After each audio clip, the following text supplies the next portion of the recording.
বাংলাদেশকে আপনারা কত বছর হইল স্বাধীনতার পরে? 71 থেকে 24 কত 53 বছরে বদলাইতে পারেন না। নবীজি 13-14 বছর এই বদলে দিয়েছে। সুবহানাল্লাহ পড়তে ইচ্ছা করে না? আপনারা 53 বছরে না, 53 বছরে না, 530 বছরেও বাংলাদেশকে বদলাতে পারবেন না যদি আপনারা আপনাদের তৈরি করা আইন দিয়ে বাংলাদেশ চালান। যদি আপনারা আল্লাহর কোরআনের আইন গ্রহণ করে নেন, 53 বছর না, আগামী 5 বছরে বাংলাদেশ বদলে যাবে। আপনারা এদেশে বহু দলের শাসন দেখেছেন, বহু নেতার শাসন দেখেছেন। আপনারা গত 53 বছরে যেটা দেখেন নাই সেটা হলো আল্লাহর কোরআনের শাসন।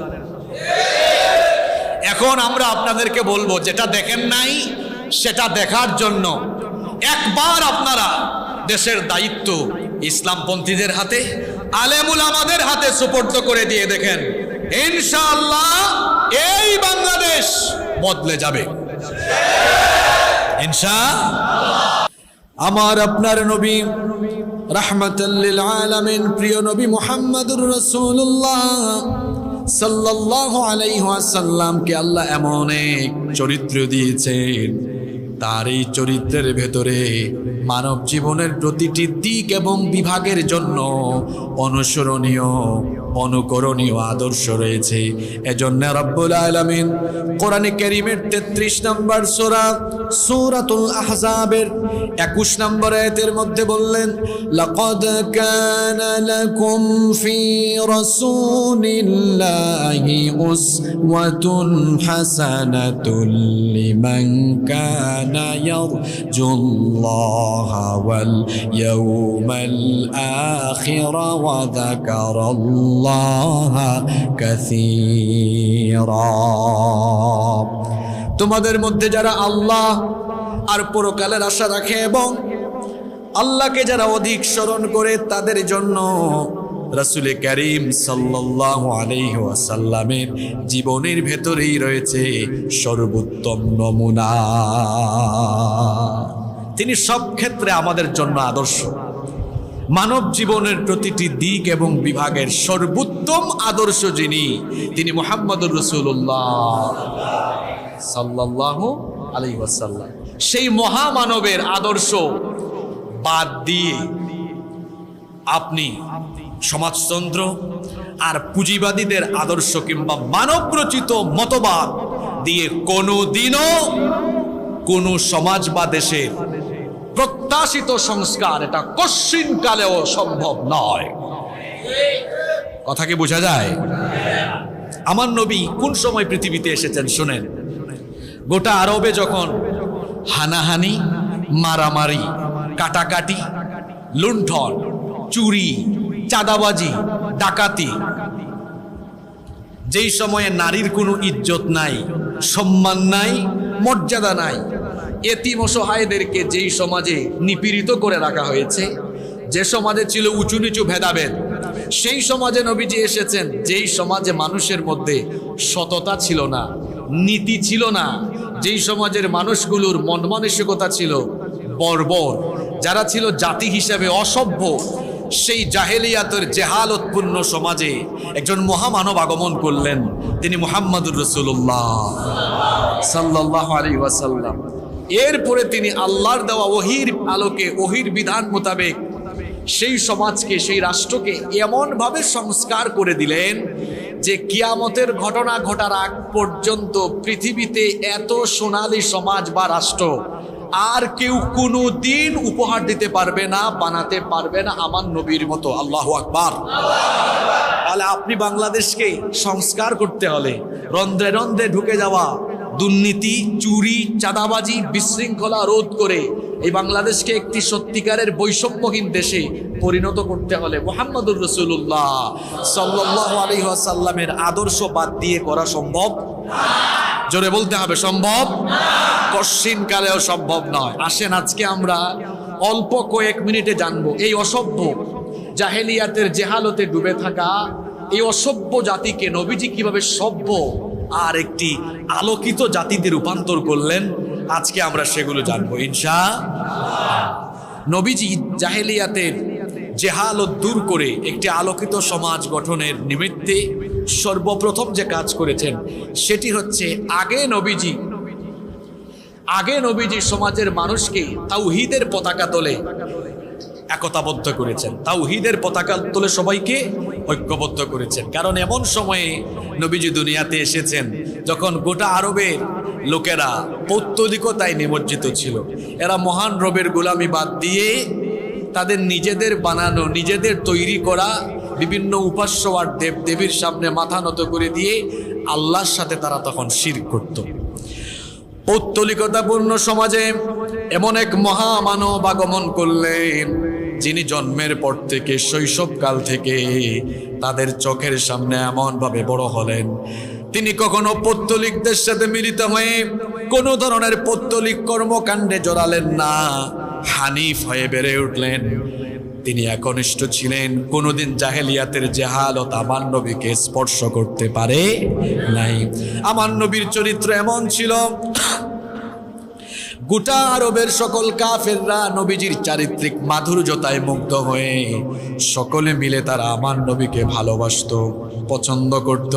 আল আমিন বলে উপাধি দিয়েছিল। নবীর চরিত্রে সবাই মুগ্ধ ছিল। এমন এক মহামানব ছিলেন, 40 বছর পর্যন্ত তিনি তাদের চোখের সামনে বড় হলেন। কেউ তার চরিত্র নিয়ে কোনোদিনও আজে বাজে কোনো কথা বলতে পারল না। জাহেলিয়াতের জেহালতে ডুবে থাকা সেই অসভ্য বর্বর জাতিকে তিনি আলোকিত একটি সমাজ বানানোর জন্য, এই পৌত্তলিকতাপূর্ণ সমাজ এবং রাষ্ট্রকে সংস্কার করার জন্য আল্লাহর তরফ থেকে ওহী আসার পরে তিনি সর্বপ্রথম তাওহীদের দাওয়াত দিয়ে সবাইকে তাওহীদের পতাকা তলে ঐক্যবদ্ধ করলেন। আল্লাহর নবী ঘোষণা দিলেন, শোনো, তোমরা যারা এক আল্লাহর গোলামি বাদ দিয়ে তোমাদের তৈরি করা উপাস্যদের উপাসনা করো, তারা তোমাদের উপাসনা ইবাদত পাওয়ার যোগ্য নয়, বরং ইবাদত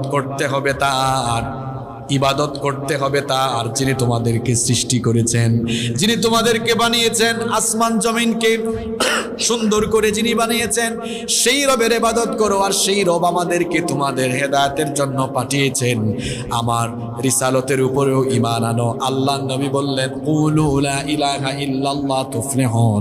যদি দুনিয়া আখিরাতে সফল হতে চাও তাহলে কালেমার ঘোষণা দাও, লা ইলাহা ইল্লাল্লাহ মুহাম্মাদুর রাসূলুল্লাহ সাল্লাল্লাহু। পৌত্তলিকতায় ডুবে থাকা একটি সমাজ, একটি রাষ্ট্রের মানুষকে সর্বপ্রথম তাওহীদের কথা বললেন, সবকিছু ছাড়ো, তাওহীদের পতাকা তোলে আবদ্ধ হও। আর আমাকে যে আল্লাহ রেসালত দিয়ে পাঠিয়েছেন, এই রেসালতের সত্যতা মেনে নাও, আমাকে নবী হিসাবে মানো। আর নবীজি তাদের সামনে আখিরাতের কথা বললেন। তোমরা মনে করো এই দুনিয়ার পরে আর কোনো জীবন নেই, অথচ দুনিয়ার পরে আরেকটা জীবন আছে না নাই? জোরে বলেন, আছে না নাই? সেই পরকালীন জীবনের কথা বললেন, যেখানে মৃত্যুর পরে হিসাব নিবেন, বিচার নিবেন যিনি, তিনি কি? নবীজি বললেন, তোমরা এই সমাজে তোমাদের নিজেদের বানানো তৈরি করা আইন দিয়ে সমাজ আর রাষ্ট্র পরিচালনা করছো না। সৃষ্টি যার, আইনও চলবে। শুনতেছেন আপনারা? মনোযোগ আছে? কষ্ট হচ্ছে না তো? দেখেন, আমি পয়েন্ট বাই পয়েন্ট বলে যাব। নবীজি কিভাবে এই গোটা আরবকে সংস্কার করে দিলেন। প্রথমে সবাইকে তাওহীদের পতাকা তলে একত্রিত করলেন। সবাই যখন ঈমান আনবে, তখন বলেন তো, ঈমান আনার পরে একজন আরেকজনের কি হয়ে যাবে? জোরে মাশাআল্লাহ বলেন, কি হয়ে যাবে? জোরে বলেন। দেখেন কিভাবে আরব বদলে যাচ্ছে। আমার নবী তাদেরকে ঈমানের পতাকা তলে আবদ্ধ করার আগে এরা এত খারাপ ছিল, তাদের শাসন ব্যবস্থা ছিল গোত্রতান্ত্রিক। বিভিন্ন গোত্রে তারা বিভক্ত ছিল। বিভিন্ন গোত্রের এক একজন লিডার থাকতেন, তারা তাদের গোত্রকে, বংশকে লিড দিতেন। ছোটখাটো ঠুনকো বিষয় নিয়ে তারা হানাহানি, মারামারি, লুণ্ঠন, চাঁদাবাজিতে লিপ্ত হয়ে যেত। কখনো কখনো রক্তক্ষয়ী যুদ্ধ সংঘর্ষে তারা নিমজ্জিত হয়ে যেত। নবীজি যখন ঈমানের ঘোষণা দিয়ে, তাওহীদের ঘোষণা দিয়ে সবাইকে ঈমানের পতাকা তলে ঐক্যবদ্ধ করলেন, নবীজি বললেন, শোনো, যারা ঈমান এনেছো, ঈমানের সম্পর্ক রক্ত সম্পর্কের চাইতেও বড়। সুবহানাল্লাহ পড়বেন না? ইমানের সম্পর্ক রক্ত সম্পর্কের চাইতেও বড়। আফ্রিকা পশ্চিমা দেশে বসবাস করে এমন কোনো ব্যক্তি যদি ইমান আনে, সে আমাদের, তার সাথে আমার রক্তের বা বংশের সম্পর্ক আছে? আছে ইমানের সম্পর্ক। কিসের সম্পর্ক আছে? মাইক এতক্ষণ ঠিক ছিল। কি সম্পর্ক? এখন নবীজি এদেরকে যখন ইমানি সম্পর্কে আবদ্ধ করলেন, শুনেন উদাহরণ দেই, আজকে একটু আপডেট যুগের সাথে তাল মিলিয়ে আলোচনা হবে। আমার দিকে তাকান। মনে করেন উনি আর উনি, এরা জাহেলি যুগে ইমান আসার আগে দুই বংশের ছিলেন, এক বংশ আর এক বংশ কিলাকিলিয়া গুতাগুতি। দুজনে যখন ইমান এনেছে, নবীজি বললেন, শোনো, তার সাথে তুমি আর গুতাগুতি করতে পারবা না, কারণ উনি আপনার ইমানি ভাই। সুবহানাল্লাহ। শত্রুতা আছে? আর বলেন, শত্রুতা আছে? দুশ্মনী আছে? এই যে দুশ্মনীটা বিলীন হয়ে গেল, এটা আল্লাহ কোরআনে কারিমে বলছেন। কোরআনে কারিমের 3 নম্বর সূরা, সূরা আলে ইমরানের 103 নম্বর আয়াতে আল্লাহ বলেছেন, ওয়াযকুরু নি'মাতাল্লাহি আলাইকুম ইয কুনতুম আ'দাআন ফাআল্লাফা বাইনা কুলুবিকুম ফাআসবাহতুম বিনি'মাতিহি ইখওয়ানা। আর তোমাদের উপরে আল্লাহ প্রদত্ত নেয়ামতের কথা তোমরা স্মরণ করো, যখন তোমরা ছিলে পরস্পর শত্রু, এরপরে আল্লাহ তোমাদের অন্তরে ভালোবাসা সঞ্চার করে দিয়েছেন। যখন আল্লাহ তোমাদের অন্তরে ভালোবাসা সঞ্চার করে দিয়েছেন, তোমরা আর শত্রু রইলে না, পরস্পর ভাই ভাই হয়ে গেলে। সুবহানাল্লাহ। আমরা যদি বাংলাদেশকে নতুন করে সাজাতে চাই, এই ঠেলাঠেলি, এই বৈষম্য দূর করতে হবে। আমার দিকে তাকান। স্বৈরাচারেরা 15 বছর আপনার উপরে হামলা করেছে, এখন যদি আপনিও হামলা করেন, তার সাথে আপনার পার্থক্য রইল?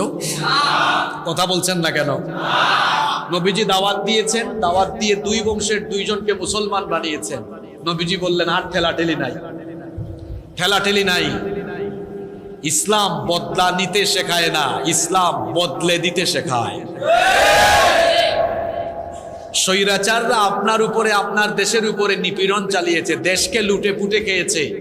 আপনি এখন তাদের উপরে প্রতিশোধ পরায়ণ না হয়ে, হ্যাঁ, যারা দাগী অপরাধী, দেশের আইন অনুযায়ী তাদের বিচার হবে, কিন্তু আইন নিজের হাতে তুলে নিয়ে আপনি আবার মুরলগিরি দেখাতে যাইয়েন না। তারা বাংলাদেশ বদলে দিতে পারেনি, আপনি আবার স্বৈরাচারী শাসনের বদলা হিসাবে বাংলাদেশকে যদি বদলে দিতে পারেন, এটাই আপনার সফলতা। কথা কি বোঝা যায়? আল্লাহ নবী আরবকে কিভাবে সংস্কার করলেন? 1 নম্বর পয়েন্ট বলেছিলাম, তিনি মানুষকে যে পতাকা তলে ঐক্যবদ্ধ করলেন, সেটা কিসের ভিত্তিতে? তাওহীদের ভিত্তিতে, ইমানের ভিত্তিতে। কিসের ভিত্তিতে? 2 নম্বর, এদের মধ্যে ভ্রাতৃত্বের সম্পর্ক আল্লাহ নবী কি করলেন? পয়দা করে দিলেন, যে যারা ইমান এনেছো, একজন আরেকজনের। আজকে যদি আমাদের আলেম উলামা সহ ইসলামপন্থীদের মধ্যে এই ভাই ভাইয়ের সম্পর্ককে আমরা বিদ্যমান রেখে একজন আরেকজনকে গুতাগুতি ঠেলাঠেলি আর এক পক্ষ আরেক পক্ষের বিরোধিতা না করে ভ্রাতৃত্বকে আরো মজবুত করতে পারি, তাহলে দেশে ইসলামপন্থীদের শক্তি বাড়বে না কমবে? আল্লাহ নবীর ফর্মুলা গ্রহণ করতে হবে। ইমানি চেতনায় উদ্বুদ্ধ হয়ে তাওহীদের ভিত্তিতে গোটা উম্মাহকে ঐক্যবদ্ধ হয়ে যেতে হবে, তবেই মুহাম্মদুর রাসূলুল্লাহ সাল্লাল্লাহু আলাইহি ওয়াসাল্লামের আদর্শের বাস্তবায়ন সমাজে, রাষ্ট্রে কায়েম করা যাবে, বাস্তবায়ন করা যাবে ইনশাআল্লাহ। শোনেন, আল্লাহ নবী আরবকে চেঞ্জ করছেন, পরিবর্তন করছেন কিভাবে? ইনসানিয়ত, মনুষ্যত্ববোধ, মানবতাবোধ নবীজি সেই সমাজে বাস্তবায়ন করলেন। আহারে, সেই জাহেলি আরবদের মধ্যে মানবতা ছিল না। যাদের একটু সম্পদ আছে, এরা গরিবদেরকে নিপীড়ন করে খাইত। যাদের ক্ষমতা আছে, ক্ষমতার অপব্যবহার করে দুর্বলদের উপরে সবলরা নির্যাতন করত। সাদা কালোর মধ্যে ভেদাভেদ ছিল, উঁচু নিচু ভেদাভেদ ছিল। নবীজি সাল্লাল্লাহু আলাইহি ওয়াসাল্লাম বৈষম্যের প্রাচীরকে ভেঙে চুরে টুকরা টুকরা করে দিয়ে নবীজি ঘোষণা দিলেন, শোনো আইয়ুহান নাস, হে মানব জাতি, আলা লা ফাদলা লি আরাবিয়্যিন আলা আজামিয়্যিন, অনারবদের উপরে আরবদের কোনো শ্রেষ্ঠত্ব নাই। ওয়ালা লিআজামিয়্যিন আলা আরাবিয়্যিন, আরবদের উপরে অনারবদের কোনো শ্রেষ্ঠত্ব নাই, আবার অনারবদের উপরে আরবদেরও কোনো শ্রেষ্ঠত্ব। ওয়ালা লিআহমার আলা আসওয়াদ ওয়ালা আসওয়াদ আলা আহমার, সাদার উপরে কালো আর কালোর উপরে সাদায় কোনো তফাৎ নাই। ইল্লা বিত্তাকওয়া, মর্যাদার দিক থেকে তারাই সেরা হবে, তাকওয়াবান যারা আল্লাহর কাছে সম্মানিত মর্যাদাবান হলো তারা। সুবহানাল্লাহ। আমরা যদি বাংলাদেশ থেকে বৈষম্য দূর করতে চাই, নবীজির এই ফর্মুলা গ্রহণ করতে হবে। উঁচু নিচু ভেদাভেদ ভেঙে চুরে চুরমাচুর করে দিতে হবে, টুকরা টুকরা করে দিতে হবে। বৈষম্য যেখানে আমরা নাই সেখানে। এখনো বাংলাদেশের বিভিন্ন জায়গায় বৈষম্য আছে না নাই? বৈষম্য তো মসজিদের কমিটিতেও আছে। বললে তো আপনি রাগ করবেন, আপনি রাগ করলে করেন, আমার তো কিছু করার নাই। আমরা মসজিদের কমিটিতে কারে ঢুকাই? যার টাকা বেশি, যার পয়সা বেশি, তার বংশ সবচেয়ে বড়। তো আল্লাহ বলেছেন, ইন্নামা ইয়ামুরু মাসাজিদাল্লাহি মান আমানা বিল্লাহি ওয়াল ইয়াউমিল আখির। আল্লাহর ঘর মসজিদ আবাদ করবে তারা, মসজিদের ব্যবস্থাপনায় থাকবে তারা, আল্লাহ এবং আখিরাতের উপর ঈমান এনে এই অনুভূতি লালন করে জীবন পরিচালনা করে যারা আল্লাহর ঘর মসজিদ আবাদ করবে তারা। সুবহানাল্লাহ। বৈষম্য কোথায় নাই? আমাদের যাদের একটু টাকা পয়সা বেশি, যাদের টাকা পয়সা কম, আমরা তাদের সাথে আচার আচরণের বৈষম্য ঘটাই। আজকে বিয়ে শাদীতে গিয়ে দেখেন ওখানেও বৈষম্য। সমাজের প্রতিটি সেক্টরে বৈষম্য ঢুকে গিয়েছে। নবী করিম সাল্লাল্লাহু আলাইহি ওয়াসাল্লাম বলছেন, মানুষে মানুষে কোনো ভেদাভেদ নাই, আমার শরীরে যে রক্ত আপনার শরীরেও সেইম রক্ত। সুবহানাল্লাহ। আমরা যদি বাংলাদেশকে একটি সত্যিকারের সোনালী বাংলাদেশে আমরা যদি রূপান্তর করতে চাই, তাহলে নবীজির এই আদর্শকে গ্রহণ করে আমরা ইনসানিয়ত, মনুষ্যত্ববোধ, মানবতাবোধকে যদি আমরা বাস্তবায়ন করতে পারি, তাহলে এই বাংলাদেশকে বৈষম্যহীন করে বাংলাদেশকে রূপান্তর করা যাবে ইনশাআল্লাহ। নবী করিম সাল্লাল্লাহু আলাইহি ওয়াসাল্লাম আরবকে বদলে দিলেন কিভাবে দেখেন। সেই সমাজে নারীর প্রতি চরম বৈষম্য করা হতো। বর্তমানেও নারীদের প্রতি বৈষম্য আমার সমাজে এবং দেশে আছে না নাই? জাহেলে যুগের সেই জাহালতে ডুবে থাকা মানুষগুলো নারীদের প্রতি কেমন বৈষম্য করত শোনেন। নারীদেরকে তারা এমন ভাবে বৈষম্যের চোখে দেখত। নারীদের সেই সমাজে কোনো অধিকার ছিল না, মর্যাদা ছিল না, সম্মান ছিল না। কন্যা সন্তান জন্ম নেওয়া মাত্র জীবিত অবস্থায় সেই সমাজে কন্যা সন্তানকে কবর দিয়ে ফেলা হতো। মেয়ে সন্তান জন্ম দিলে মেয়ে সন্তানকে সাথে সাথে কবর দিয়ে ফেলা হতো। সেই সমাজে কন্যা সন্তান জন্ম দেওয়াকে তারা অভিশাপ মনে করত। বর্তমান যুগে তো আল্ট্রাস্নো আছে, সেই যুগে আল্ট্রাস্নো ছিল না। যদি আল্ট্রাস্নো থাকতো তাহলে সেই যুগের কাফিরেরা, সেই যুগের অসভ্য লোকেরা পেটের ভেতরে থাকতেই অ্যাবর্ষণ করে কন্যা সন্তানদের ভ্রূণগুলোকে তারা নষ্ট করে ফেলতো। সেই যুগে তো আল্ট্রাস্নো ছিল না। এজন্য জন্মের পরে জাহেলিয়াতের জাহালতে ডুবে থাকা সেই যুগের অসভ্য মানুষগুলো নারীদের প্রতি এমন বৈষম্যপূর্ণ আচরণ করত। আল্লাহ তাআলা কোরআনে কারিমে তাদের কথা বলছেন। কোরআনে কারিমের 16 নম্বর সূরা নাহলের 59 নম্বর আয়াত থেকে আল্লাহ বলছেন, ওয়া ইযা বুশিরা আহাদুহুম বিল উনসা যাল্লা ওয়াজহুহু মুসওয়াদ্দান ওয়া হুয়া কাযীম। আর যখন তাদের কাউকে কন্যা সন্তান জন্মের সংবাদ দেওয়া হতো, সঙ্গে সঙ্গে চেহারা মলিন হয়ে যেত, চেহারা কালো হয়ে যেত। আর তারা কন্যা সন্তান জন্ম দেওয়াকে তাদের জন্য গ্লানিকর মনে করত।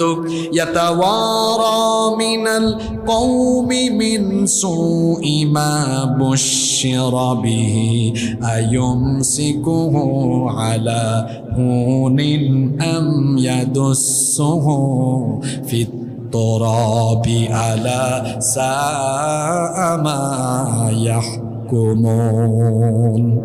কন্যা সন্তান জন্ম নিলে লজ্জায় তারা তাদের কওম থেকে পলায়ন করবে, নাকি সেই কন্যা সন্তানকে রেখে দিবে, নাকি মাটিতে পুঁতে ফেলবে, এ বিষয়ে তারা দ্বিধাহীনতায় পড়ে যেত। কন্যা সন্তান জন্ম নিলেই তারা এভাবে করে জীবিত অবস্থায় কবর দিয়ে দিত। জাহেলি যুগের জাহেলদের চাইতে আধুনিক জাহেলি যুগের অনেক বর্বর মানুষরা আরো খারাপ। এখন তো আলট্রাসাউন্ডের কারণে পেটে সন্তান আসা মাত্র জানা যায় এটা ছেলে না মেয়ে।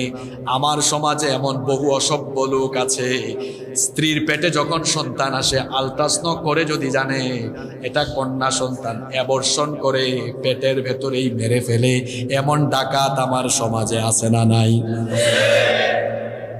আধুনিক যুগের যে হালত এগুলো, পার্শ্ববর্তী দেশে তো এরকম বিপুল পরিমাণে ভ্রূণ হত্যা হচ্ছে। আলট্রাসাউন্ড করে দেখেছে মেয়ে, মেরে ফেলছে। আল্লাহ কোরআনে প্রশ্ন করছেন, বিআইয়ি দামবিন কুতিলাত, কোন অপরাধে এই মেয়েগুলোকে তোমরা হত্যা করছো? সেই সময় আল্লাহর নবী পৃথিবীতে এসে বললেন, খবরদার, নারীর প্রতি বৈষম্যপূর্ণ আচরণ করো না। যে ঘরে কন্যা সন্তানের জন্ম হয় সেই ঘরে আল্লাহ রহমতের ফেরেশতা পাঠান। সুবহানাল্লাহ।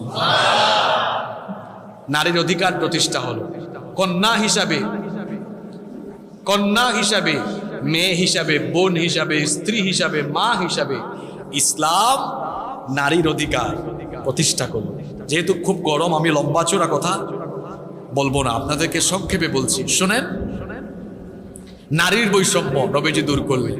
আজকের এই বাংলাদেশেও নারীর প্রতি বৈষম্য আছে না নাই? এত আসতে বললেন, আছে না নাই? আপনার ঘরেই আছে। আপনি মেয়ের চাইতে ছেলেকে বেশি মহব্বত করেন, আপনি বৈষম্য করলেন। অথচ আল্লাহর নবী বলেছেন, যে ব্যক্তি ছেলে মেয়ে লালন পালনে ইনসাফ করে না সে কোনোদিনও জান্নাতে যেতে পারবে না। ছেলেকে মাছের মাথা আর মেয়েকে লেজ দেয়।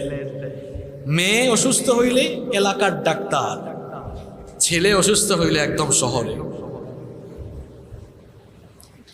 এই যে আপনি বেইনসাফি করলেন, এমনকি সম্পদ বন্টনের জন্য ইসলাম যে বন্টন নীতি দিয়েছে সেই বন্টন নীতি অনেকে মানে না। ছেলেকে দেয়, মেয়েকে দেয় না। এই বৈষম্য আছে না নাই? আমাদের ঘরে বৈষম্য, সমাজে বৈষম্য, শিক্ষা প্রতিষ্ঠানে বৈষম্য। কিরকম বৈষম্য? যারা ইসলাম মানে না তারা নগ্ন, অর্ধনগ্ন পোশাক পরিধান করে স্কুল কলেজ ইউনিভার্সিটিতে আসে, সমস্যা হয় না। কিন্তু যারা দিন প্র্যাকটিস করে পূর্ণাঙ্গ পর্দা করে কলেজে বিশ্ববিদ্যালয়ে আসে, দেখা যায় তাদেরকে নিয়ে কলেজ বিশ্ববিদ্যালয়ে প্রশাসন টিটকারি মারে। তাহলে বলেন বৈষম্য প্রতিষ্ঠানে আছে না নাই? এই বৈষম্যের প্রাচীরকে ভেঙে চুরে চুরমার করে দিতে হবে। পরিবার থেকে নিয়ে শুরু করে রাষ্ট্রের সকল ক্ষেত্রে নারীর পূর্ণাঙ্গ অধিকার ইসলাম যেটা দিয়েছে সেটা প্রতিষ্ঠা করতে। আল্লাহর নবী কিভাবে আরবের সেই অসভ্য সমাজের পরিবর্তন ঘটালেন, কিভাবে সেটা সংস্কার করলেন। সেই সমাজে হত্যা করা, খুনাখুনি, এগুলো নিত্য নৈমিত্তিক ব্যাপার ছিল। কুয়া নিয়ে, বাগান নিয়ে মারামারিতে লিপ্ত হয়ে এক গ্রুপ আরেক গ্রুপকে, একজন আরেকজনকে খুন করে ফেলতো। আল্লাহর নবী বললেন না, আল্লাহর নবী বললেন না, তোমার ভাইয়ের রক্ত তোমার জন্য হারাম, তুমি তার রক্ত ঝরাতে পারো? আল্লাহর নবী বললেন, কিয়ামতের দিন আল্লাহ আল্লাহর হকের বিচার শুরু করবেন নামাজ দিয়ে, আর বান্দার হকের বিচার শুরু করবেন অন্যায় রক্তপাত দিয়ে। আজ আমরা বাংলাদেশকে নতুন করে যদি সাজাতে চাই তাহলে এই আদর্শ নবীজির গ্রহণ করতে হবে। আমরা তো গত 15 বছরে দেখেছি যে তাদের নীতি আদর্শ কিংবা তাদের মতাদর্শের বাইরে কোনো কথা বললেই রক্তপাত, জেলখানা, আয়নাঘর, নির্যাতন, নিপীড়ন, কোনো ক্ষেত্রে ফাঁসিতে ঝুলিয়ে মারা কিংবা বিচার বহির্ভূত কায়দায় মানুষকে মেরে ফেলা।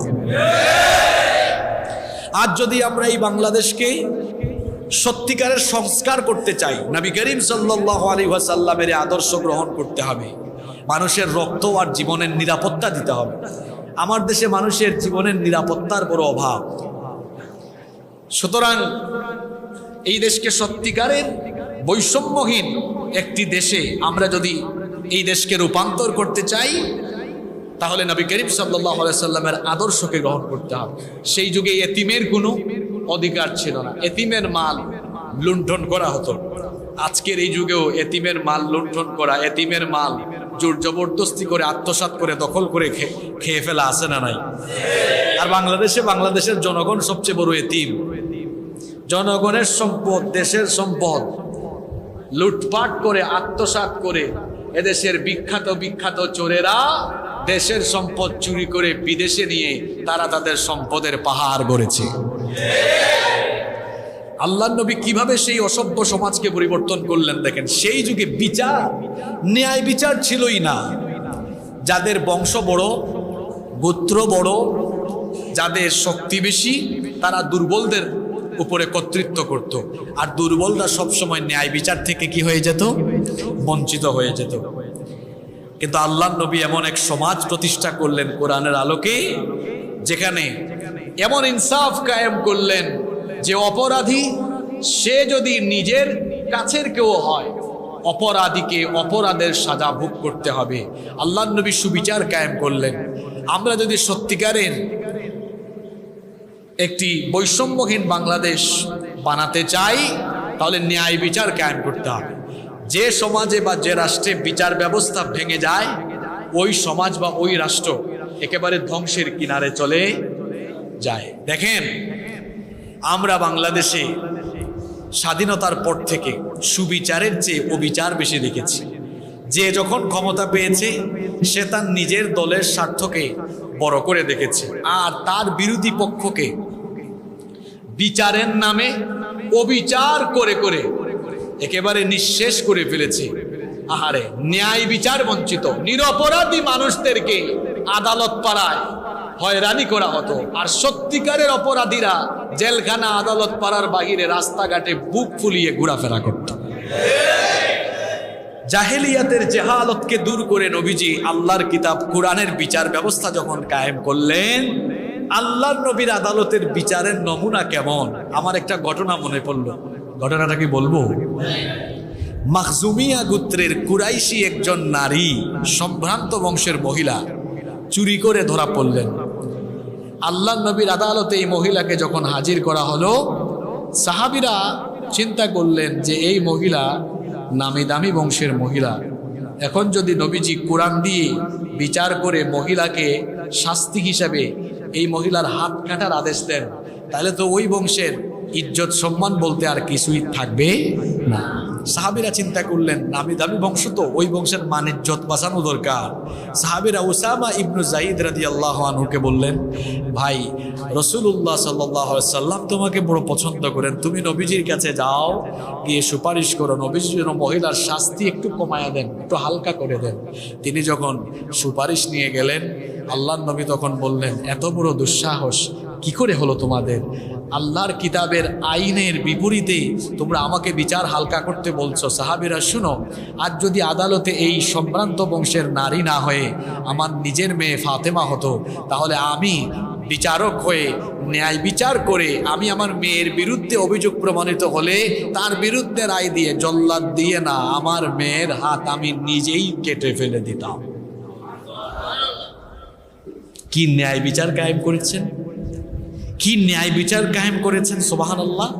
আর আমরা যদি একটু ক্ষমতা পাই, আমার দলের 7 খুন, জোরে বলেন 7 খুন, এই বাংলাদেশকে সংস্কার করতে চান, বৈষম্যহীন বানাতে চান, আদালত পাড়ায় মানুষ যেন সত্যিকারের ন্যায় বিচার পায়, এটা করতে চান, তাহলে নবী করিম সাল্লাল্লাহু আলাইহি ওয়াসাল্লামকে বিচার ব্যবস্থায় আদর্শ হিসাবে গ্রহণ করে কোরআন ভিত্তিক বিচার ব্যবস্থা যখন কায়েম হবে, তখনই এই বাংলাদেশের প্রতিটি মানুষ ন্যায় বিচার পাবে।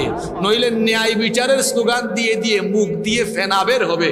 কশিন কালেও এই বাংলাদেশে ন্যায় বিচার প্রতিষ্ঠা করা সম্ভব নয়। আজকে আমি চ্যালেঞ্জ করে বললাম, কোরআনের বিচার ছাড়া ন্যায় বিচার কায়েম করা কোনোদিনও সম্ভব। আপনাদের কি মনে হয় এই দেশের ন্যায় বিচার থাকলে শহীদ আল্লামা দেলোয়ার হোসেন সাঈদী রাহিমাহুল্লাহ তাকে 13 বছর জেলে থাকতে হতো? এই দেশের ন্যায় বিচার থাকলে আলেম উলামারা কি বছরের পর বছর জেলখানায় থাকতো? ন্যায় বিচার আছে? ন্যায় বিচার বলে যদি কিছু থাকতো তাহলে তাহলে নিরপরাধীরা কি জেলখানায় বছরের পর বছর পরে থাকতো?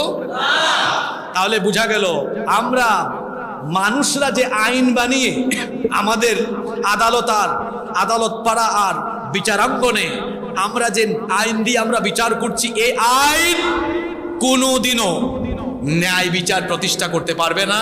কেবলমাত্র আল্লাহর কিতাবের আইন দিয়ে বিচার ব্যবস্থায় ন্যায় ইনসাফ কায়েম করা সম্ভব, তাছাড়া আদৌ ন্যায় ইনসাফ কায়েম করা সম্ভব নয়।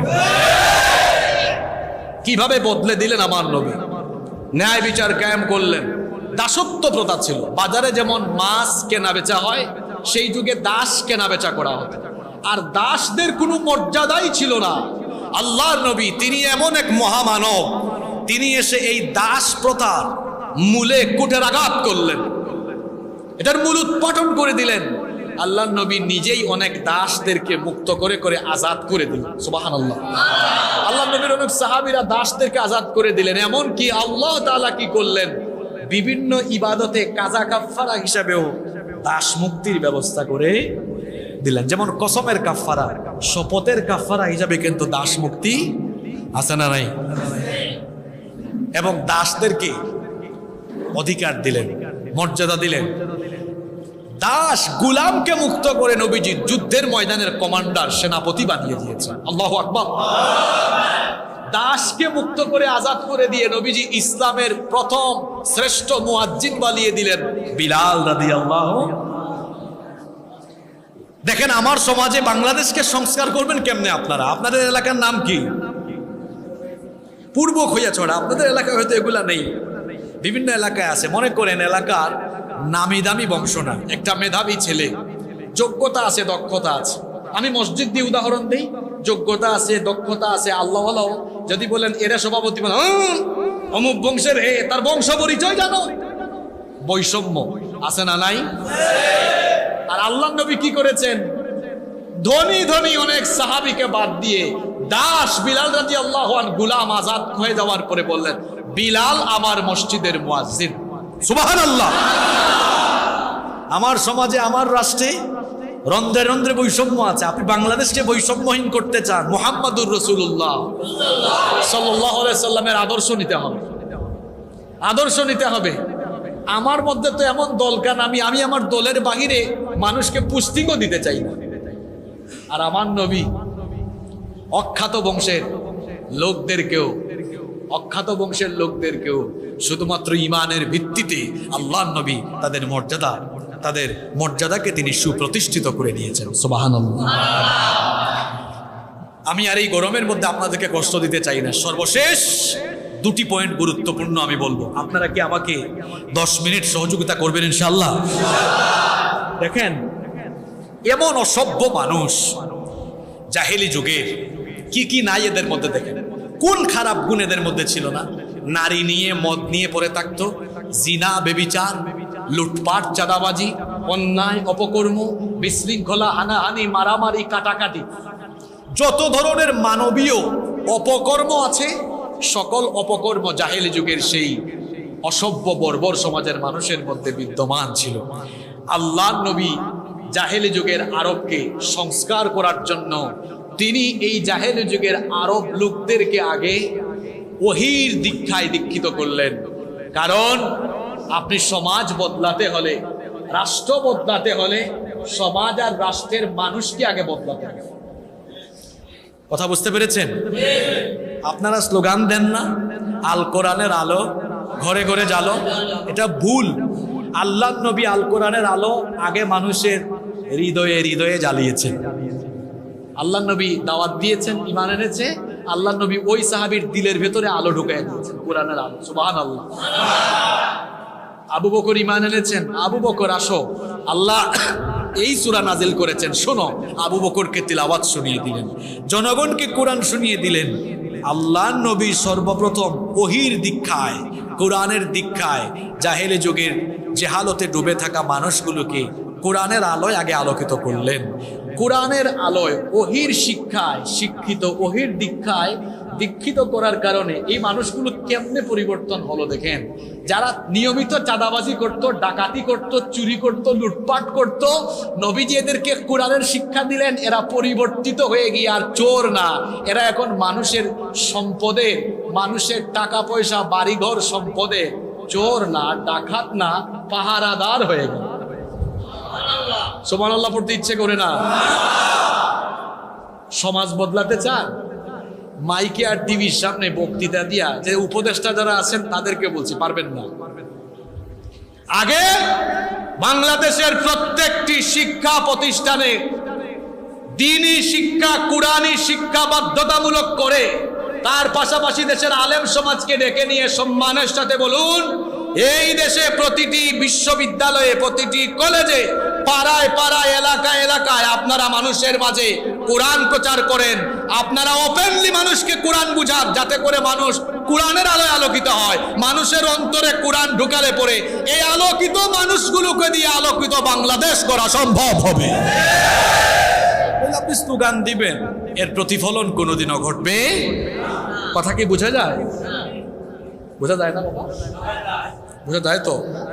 অসুবিধা নেই, আমার চাচা একটু তালে তালে মাইরা দিচ্ছেন আর কি।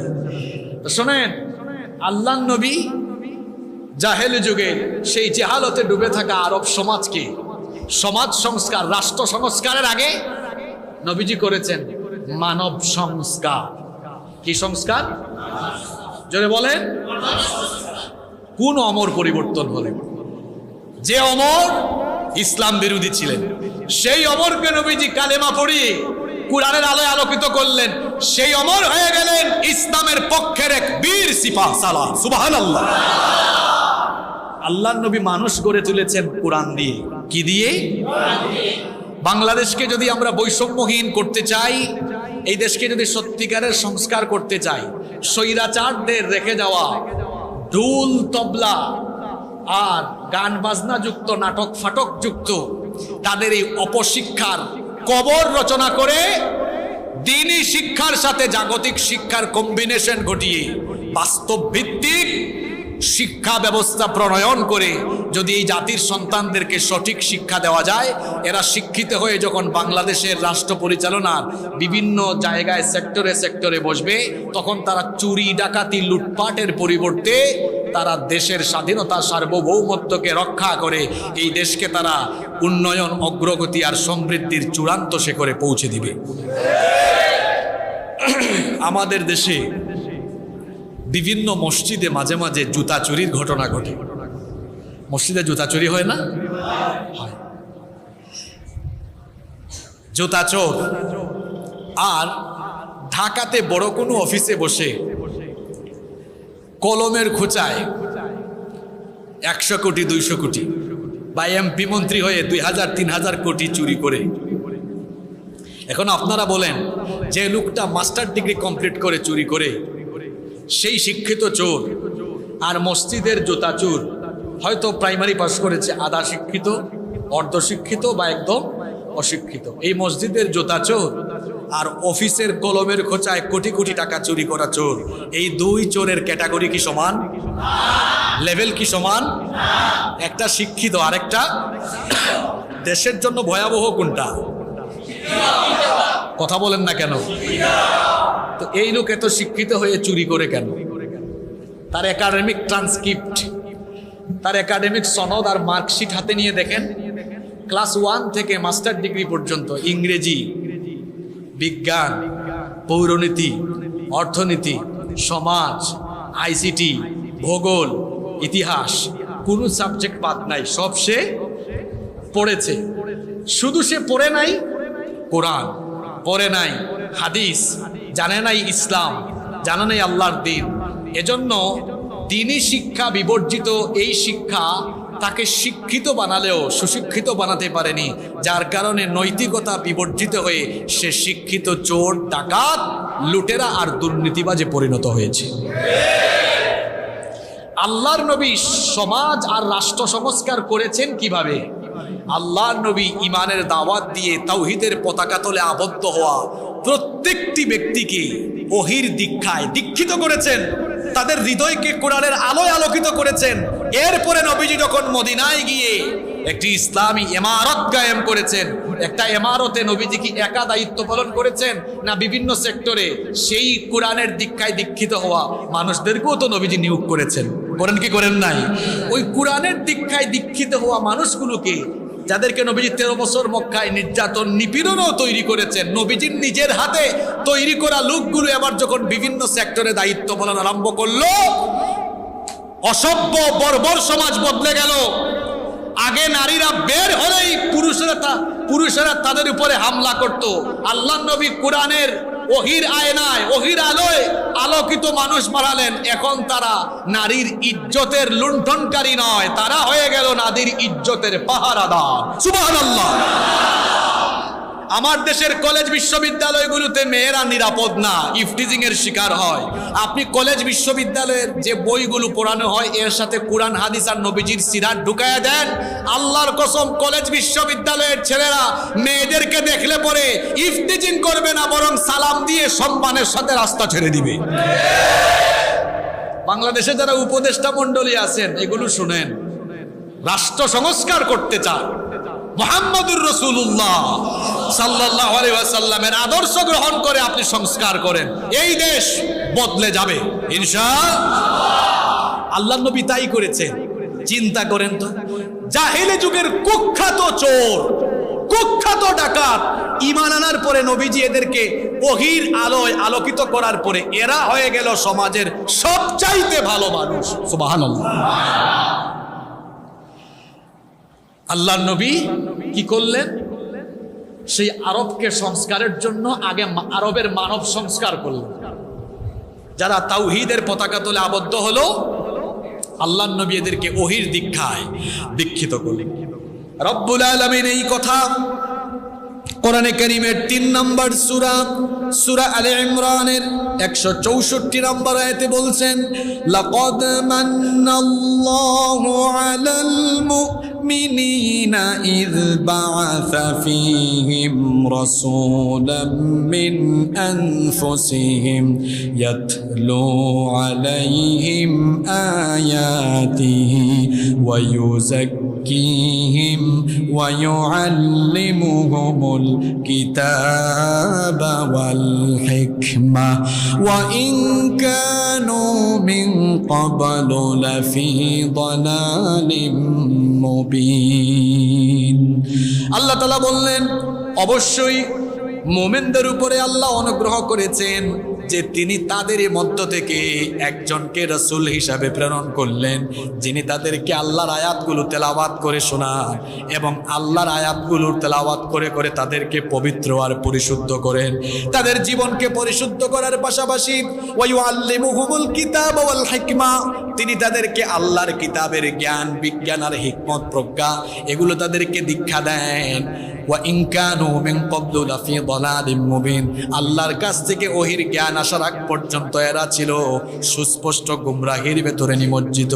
সুস্পষ্ট গুমরাহিতে নিমজ্জিত থাকা জাহেলে যুগের সেই বর্বর অসভ্য মানুষগুলোকে আল্লাহর নবী যখন আল্লাহর কিতাবের জ্ঞান দিয়ে যখন তাদেরকে আলোকিত করলেন, এই আলোকিত মানুষগুলোকে দিয়ে আল্লাহর নবী আলোকিত সমাজ, আলোকিত একটি রাষ্ট্র গঠন করলেন। আপনারা বলেন, নবীজির মতো আদর্শ রাষ্ট্রপ্রধান পৃথিবীতে আজ পর্যন্ত এসেছে? এসেছে? আসার সম্ভাবনা আছে? বাংলাদেশকে আপনারা কত বছর হইল স্বাধীনতার পরে? 71 থেকে 24, কত? 53 বছরে বদলাইতে পারেন না। নবীজি 13-14 বছরেই বদলে দিয়েছে। সুবহানাল্লাহ পড়তে ইচ্ছা করে না? আপনারা 53 বছরে না, 530 বছরেও বাংলাদেশকে বদলাতে পারবেন না যদি আপনারা আপনাদের তৈরি করা আইন দিয়ে বাংলাদেশ চালান। যদি আপনারা আল্লাহর কোরআনের আইন গ্রহণ করে নেন, 53 বছর না, আগামী 5 বছরে বাংলাদেশ বদলে যাবে।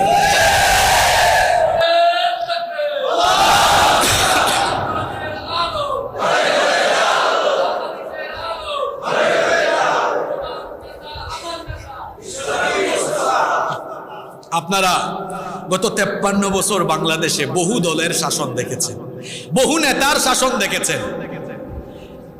যে দল আর যে নেতারাই যখন দায়িত্ব পেয়েছেন, চুরি কম হোক বেশি হোক সবাই করেছেন, একমাত্র ইসলামপন্থীরা বাদে। ইসলামপন্থীরা বাংলাদেশে এখনো পর্যন্ত যে সকল সেক্টরে দায়িত্ব পালন করেছেন, ইসলামপন্থীরা এবং আলেম ওলামারা কখনোই দুর্নীতি করেছেন? আপনারা এদেশে বহু দলের শাসন দেখেছেন, বহু নেতার শাসন দেখেছেন। আপনারা গত 53 বছরে যেটা দেখেন নাই সেটা হলো আল্লাহর কোরআনের শাসন। এখন আমরা আপনাদেরকে বলবো, যেটা দেখেন নাই সেটা দেখার জন্য একবার আপনারা দেশের দায়িত্ব ইসলামপন্থীদের হাতে, আলেমুল আমাদের হাতে সুপর্দ করে দিয়ে দেখেন, ইনশাআল্লাহ এই বাংলাদেশ বদলে যাবে ইনশাআল্লাহ। আলেমুল আমারে যে চুরি করবে না, এর একটা উদাহরণ আপনাদেরকে দেই। আপনারা জানেন বাংলাদেশে বহু ইসলামী দল আছে। বিভিন্ন ইসলামী দলের অনেক ব্যক্তিবর্গ এবং আলেম ওলামারা দেশের তৃণমূল পর্যায় থেকে ঊর্ধ্বতন পর্যায় পর্যন্ত বিভিন্ন সময় দায়িত্ব পালন করেছেন। আপনারা জানেন আলেম ওলামারা এবং ইসলামপন্থীরা এখন ইউনিয়ন পরিষদের মেম্বার থেকে শুরু করে চেয়ারম্যান, উপজেলা পরিষদের চেয়ারম্যান, ভাইস চেয়ারম্যান, পৌরসভা এবং সিটি কর্পোরেশনের কাউন্সিলর, মেয়র, এমনকি পার্লামেন্ট মেম্বার পর্যন্ত বাংলাদেশে আলেম ওলামা এবং ইসলামপন্থীরা হওয়ার রেকর্ড আছে না নাই? আপনারা বলেন, আজ পর্যন্ত ইসলামী কোনো দলের একজন নেতা কিংবা কোনো আলেম ওলামারা দুর্নীতি করেছেন এটা বাংলাদেশের কোনো আদালত প্রমাণ দিতে পেরেছে? জোরে বলতে হবে, পেরেছে?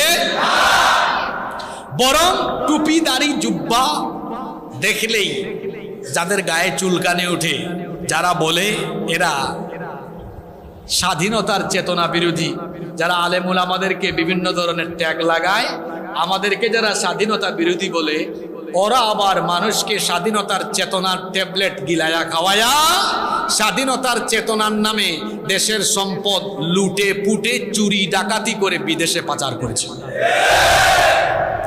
আপনারা জানেন অনেক আলেম ওলামারা বাংলাদেশে এখনো অনেক আলেম চেয়ারম্যান আছে, কি আছে না? দুর্নীতির রেকর্ড আছে? চাল চুরি, টিন চুরি, গম চুরির রেকর্ড আছে? পার্লামেন্ট মেম্বার হয়েছে আলেমরা, হয় নাই? বলেন হয় নাই? মিনিস্ট্রিতে দায়িত্ব পালন করেছে আলেম ওলামারা।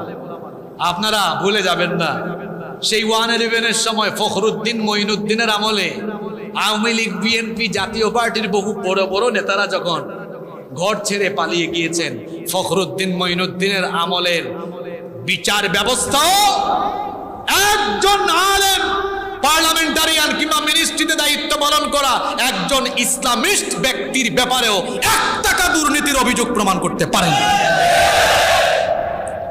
আমি কি কথাটা বাস্তব সত্য বললাম না মিথ্যা বললাম? তাহলে আপনারাই বলেন, এই দেশটা আলেমদের হাতে নিরাপদ নাকি চোর ডাকাতদের হাতে নিরাপদ? এজন্য বলেছি, আমরা এদেশে বহু শাসন দেখেছি, আমরা এদেশে বহু শাসন দেখেছি, সব কিছু দেখা শেষ। এখন আমরা চাই আল কোরআনের বাংলাদেশ। সব কিছু দেখার বাকি আছে আল কোরআনের। আপনারা চান তো? আল্লাহ নবী কি করলেন? আল্লাহ নবী এই কোরআন শুধু শিক্ষা দীক্ষায় আর মসজিদ পরিচালনায় সীমাবদ্ধ রাখলেন না। শেষ পয়েন্টটা শুনেন, শেষ ভালো যার সব ভালো। দেখেন, আল্লাহ নবী কোরআন দিয়ে মানুষ তৈরি করলেন। এখন এই কোরআন শুধু শিক্ষার ভেতরে আর মসজিদ পরিচালনার ভেতরে সীমাবদ্ধ রাখলেন না। আমার নবীকে কাফিররা বের করে দিল মক্কা থেকে। আমার নবী মদিনায় গিয়ে এবার কোরআনের আইনের আলোকে একটি আদর্শ রাষ্ট্র ব্যবস্থা কায়েম করলেন। সুবহানাল্লাহ। তাহলে কোরআন মসজিদে, মাদ্রাসায়, খানকায় যেমন দরকার, তেমনি আদালতে, সমাজে, রাষ্ট্র পরিচালনায়ও কোরআনের দরকার আছে না নাই? জোরে বলেন, দরকার আছে না নাই? আমার নবী এবার আল কোরআনের রাষ্ট্র কায়েম করলেন, এমন এক রাষ্ট্র কায়েম করলেন, এবার এই রাষ্ট্রে অবিচার নাই। ওই যে বিচারের তো একটা ঘটনা একটু আগে শোনাইলাম। আল্লাহ নবী ক্ষমতায়, মানে আল্লাহ নবী রাষ্ট্র ক্ষমতায়, কোরআন দিয়ে দেশ চলছে, আল্লাহ নবী বিচার করেছেন, অবিচার হয়েছে? জোরে বলতে হবে, অবিচার হয়েছে? চুরি, ডাকাতি, লুণ্ঠন, চাঁদাবাজি সবকিছু বিলীন হয়ে গেল একটি সত্যিকারের আলোকিত রাষ্ট্র গঠন হয়ে গেল। সুবহানাল্লাহ। আমরা যদি এই বাংলাদেশকে একটি বৈষম্যহীন এবং উন্নয়নে সমৃদ্ধিতে, উন্নয়ন আর সমৃদ্ধিতে পরিপূর্ণ একটি বাংলাদেশ দেখতে চাই, তাহলে আমাদেরকেও মুহাম্মদুর রাসূলুল্লাহ সাল্লাল্লাহু আলাইহি ওয়াসাল্লামের আদর্শে উজ্জীবিত হয়ে নবীজির তরিকায়, নবীজির আদর্শের আলোকে এই দেশকে যদি আমরা পরিচালনার জায়গায় নিয়ে যেতে পারি, তাহলে এই বাংলাদেশ সত্যিকারের সোনার বাংলাদেশে পরিণত হবে ইনশাআল্লাহ। আমরা আজ নবীজির আদর্শ শুধু দেখেছি মিলাদে, আমরা নবীজির আদর্শ শুধু দেখেছি মসজিদে, নবীজির আদর্শ দেখেছি দাওয়াতে, নবীজির আদর্শ আমরা রেখেছি খানকার ভিতরে, মসজিদের ভেতরে, অথচ নবীজির আদর্শ সব জায়গায় আসে না নাই? সব জায়গায় আসে না নাই? এজন্য আমি আজ আপনাদেরকে অনুরোধ করব, আমি আজকে যে বিষয় নিয়ে কথা বললাম, যে বৈষম্যহীন একটি বাংলাদেশ গঠনে নবী করিম সাল্লাল্লাহু আলাইহি সাল্লামকে আদর্শ হিসেবে গ্রহণ করতে হবে। কারণ তিনি হচ্ছেন সর্বশ্রেষ্ঠ, বিশ্বের সর্বশ্রেষ্ঠ সমাজ এবং রাষ্ট্র সংস্কারক। আপনি বাংলাদেশকে সংস্কার করতে চান, সংস্কারের আদর্শ গ্রহণ করবেন মুহাম্মদুর রাসূলুল্লাহ সাল্লাল্লাহু আলাইহি ওয়াসাল্লাম। বাংলাদেশকে সংস্কার করা সহজ, কারণ জাহেলি যুগের চোর ডাকাত বেশি ছিল, তো জাহেলি যুগের এদের অভ্যাস ছিল, ওই যে বললাম বিশৃঙ্খলা, হানাহানি, মারামারি, কাটাকাটি, অন্যায় অনাচার, এমন কোনো মানবীয় অপকর্ম ছিল না যা তাদের মধ্যে বিদ্যমান ছিল না। সেই সমাজকে নবীজি যদি বদলে দিতে পারেন, তো বাংলাদেশে তো অনেক দিন দরদি মানুষ আছে।